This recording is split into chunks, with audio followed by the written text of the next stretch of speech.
想喺泰國長住，但係簽證就得60日，究竟有咩方法解決呢？其實官方咧就有個方法可以幫到你嘅，而家即刻同你拆解。咁第一個方法咧就係買服務啦，換言之就係梗係用錢去買一個 visa 啦。咁泰國政府之前咧就有個 Thai Elite Visa 嘅 program，咁而家佢改咗名就叫 Thailand Privilege Card。咁你可以買一個5年啦、10年啦、15年，甚至乎20年嘅簽證。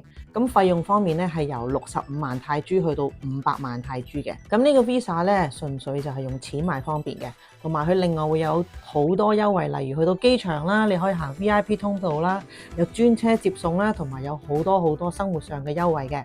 除咗入門版咧，仲有幾個級別係可以揀嘅，你可以按照自己嘅預算同埋需要自由選擇。年期越長，級別就越高，真正就係用錢買時間同埋方便。咁第二個方法咧就係一個叫 Long Stay Visa，咁係由泰國移民局最新嘅一個政策嚟嘅。咁只要你喺泰國係買超過300萬泰銖嘅現樓咧，你就可以申請為期1年嘅 visa。咁呢個 visa 咧每年可以續簽嘅。咁呢300萬咧其實係你自己嘅資產嚟嘅，咁同之前嗰個 Elite Program 咧嘅資金咧其實就冇嘥到。